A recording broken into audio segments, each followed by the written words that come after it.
This is a site called Bakoend, and I think it's something to do, the name is not something to do with a Bakoend, an oven. Rather, it's to do with the shape of the coastline here. But there may have been a Bakoend, who knows? And what we're looking at down over there, and there's an old roadway that leads from the end of the boardwalk just behind this foredune, and there's exposed, or there used to be exposed midden there, and this whole area is midden, which was not very deep, but it went back 5,500 years.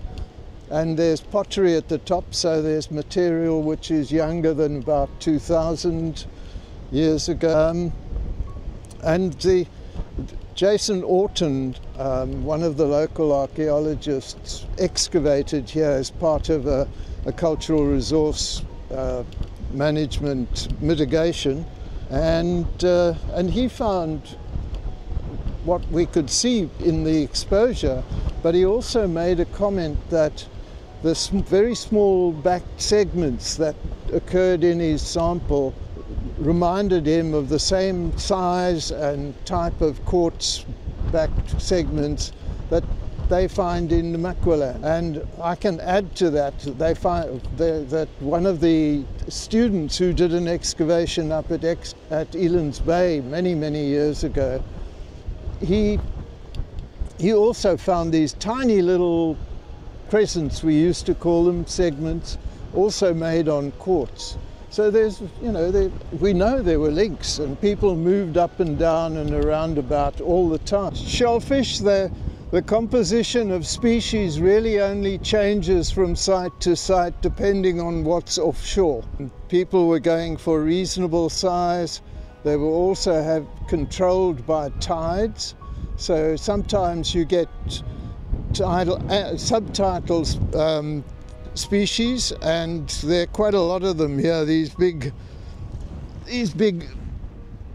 Patella arganvilla are right down at the intertidal zone limit. But there are lots of different ones. I'm looking to see if I can see a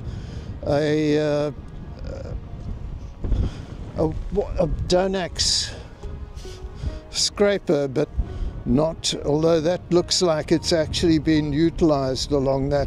But along this edge, we get when the animal is fresh, and we've done checks on that. When the animal is dry, it crushes and it doesn't flake. But when it's fresh, i.e. you've just collected it, eaten the animal, and you've got a shell, you can actually finely chip, and it makes a little convex scraper.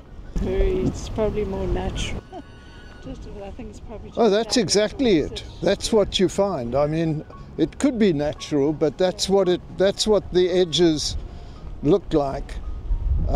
They're with chipping along the end there. But as Madelon made the point, this, because of it's in the walkway. So but these big Donax shells, you can still get them in these beaches around here. And up at the top end of Yzerfontein, at the beginning of the 16-mile beach, you see gulls trampling, making the sand into a soup, and then picking out mussels. And I'm sure people do it nowadays, and I'm sure they could have done it in the past to collect these guys. But there's again, typical of a coastal midden, there's not much in terms of artifacts and so on. And Jason would have been sieving, so he picked up those really tiny little segments. I see a couple of bones here. There was a seal humerus further back. These are all penguin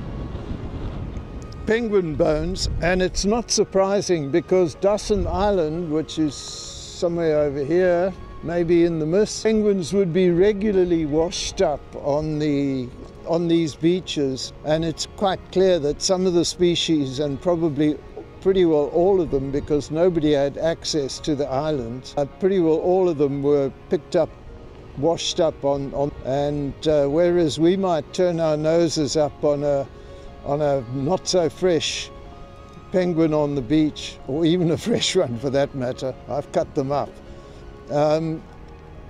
The indigenous people didn't seem to worry much about a little bit of rot.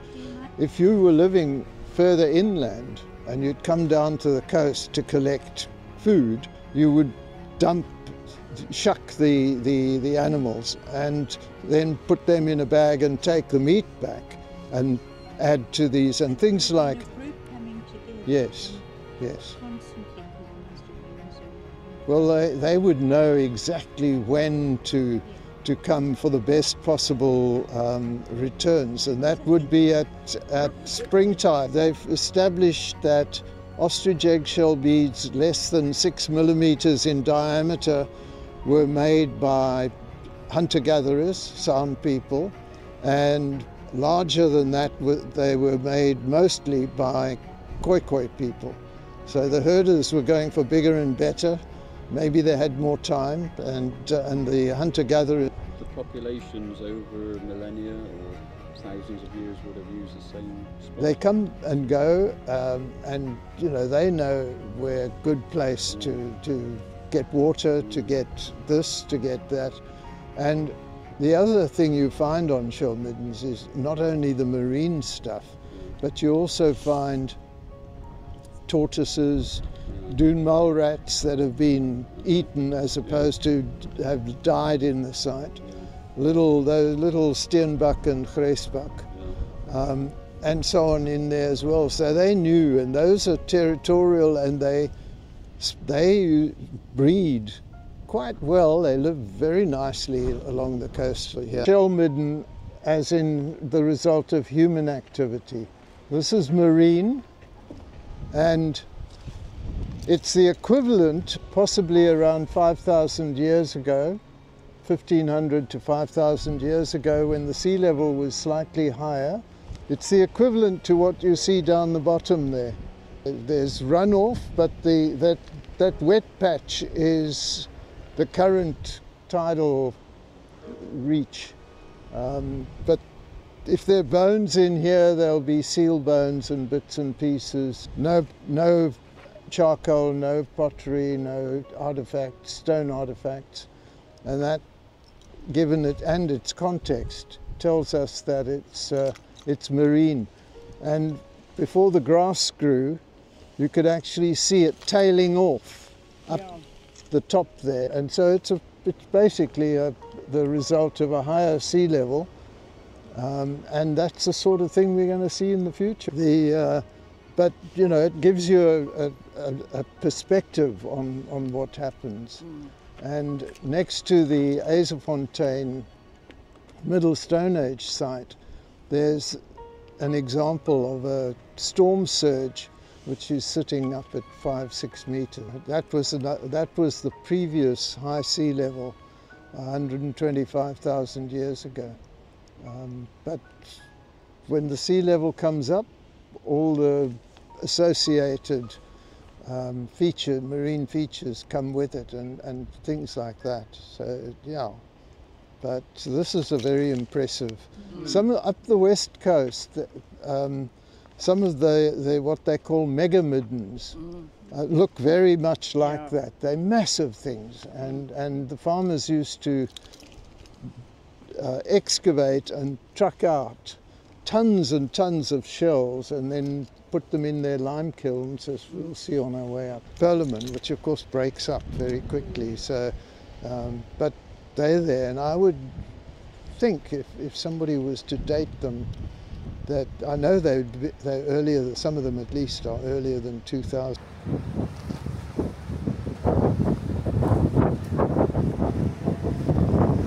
That cleft there, which is blown out, is actually where was filled up. At the lower part, the sort of reddish deposit has got shells in it. I can see a couple of shells there. And this is the top of a planed surface in this diorite, the top of the surface, which would have had the sea on it during isotope stage 5E, 125 odd years, 1,000 years ago, and that would be that is a storm surge. I remember not being sure what it was, and when Hilary Deacon visited us, I asked him to come and have a look. And he walked along here, looked up there and said, storm surge. Yeah, because he was a geologist. Yeah. No, I knew he would give me a decent answer.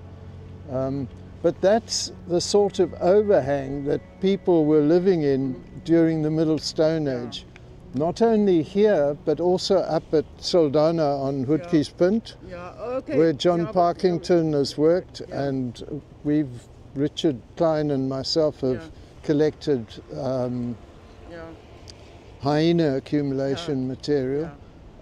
And more recently, I was doing mitigation up in Saldanha Harbour, and we found, the labourers whom I'd trained found another hyena accumulation which had been cut probably in half during the building of a railway to service the but it had some very interesting human remains which they've started studying them, but we'll see. If you look up where this stone wall is now a retaining wall to protect the remaining deposit that's in there.